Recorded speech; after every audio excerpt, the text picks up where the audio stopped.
नमस्कार दोस्तों, कैसे हैं आप सभी। उम्मीद है कि आप सब बहुत बढ़िया होंगे। न किसी को हैरान करिए, न किसी को परेशान कीजिए। दोस्त, अगर कोई कुछ गलत बोल दे तो मुस्कुराकर टाल दीजिए। दोस्त, ये कहानी एक व्यक्ति की है जो गाड़ी चलाते थे। वो बहुत गुस्से में रहते थे क्योंकि जब वो गाड़ी चलाते थे तो कोई उनको कुछ भी बोल देता था कि कैसे चलाते हो, कैसे लेके चलते हो, कैसे ये करते हो। उन्हें तो बहुत गुस्सा आ रहा था। एक बार उन्हें जब एयरपोर्ट जाना हुआ किसी काम के लिए, तो वो अपना गाड़ी घर में रख दिए और उन्होंने एक कैब बुक की। कैब वाले ड्राइवर साहब जब आए तो वह जब सीट पर बैठे तो वह देखने में बहुत सज्जन और बहुत दयालु इंसान लग रहे थे।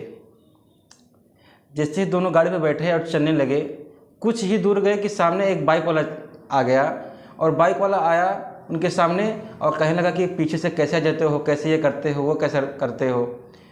वो जो ड्राइवर साहब थे कैब वाले, वो मुस्कुराकर और गाना गाते हुए अपने धुन में चल दिए और दोनों चल दिए वहाँ से।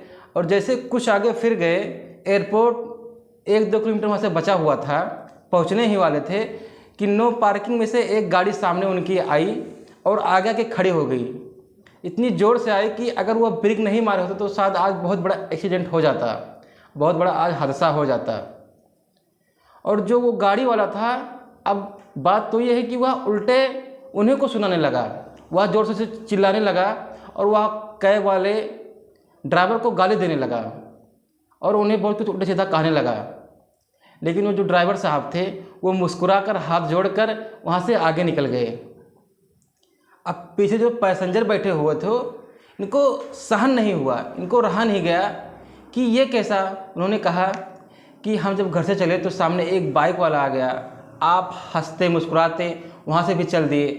अब ये जो गाड़ी वाला था, गलती इसकी थी, लेकिन बिना कुछ कहे आपको इतना कुछ सुना गया, आपको गालियाँ दे गया, आपको बहुत कुछ उल्टा सीधा कहा गया, लेकिन आपने उसे कोई रिएक्शन नहीं दिया, आपने उसे कुछ नहीं कहा, बल्कि आप हंसे मुस्कुराकर और हाथ जोड़ के वहाँ से चल दिए।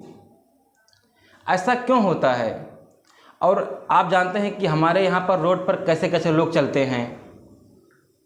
वो जो कैब वाले ड्राइवर साहब थे, उनका सवाल आप सुनिए, बहुत इम्पॉर्टेंट है, शायद आपको जीवन में बहुत कुछ संदेश दे सकता है।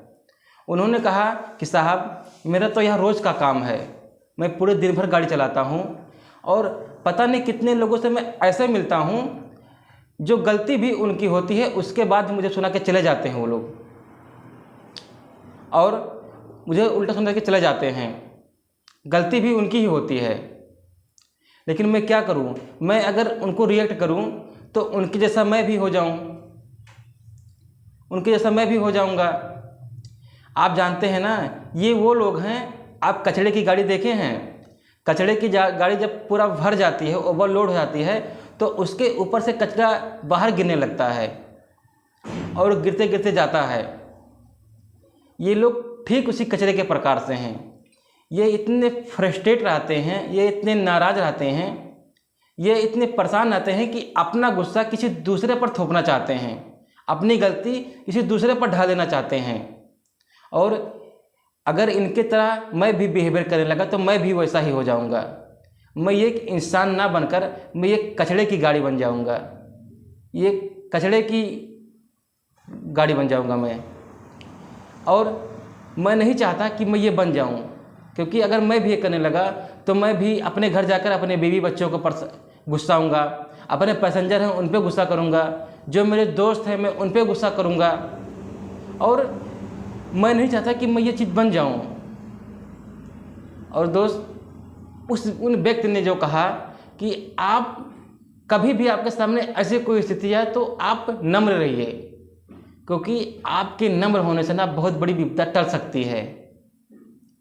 आपको दोस्त कोई उकसाए आप मत उकसिए, आपको दोस्त कोई कुछ कहे मत करिए, क्योंकि दोस्त वहाँ स्वभाव ही आपका बदलता होना चाहिए।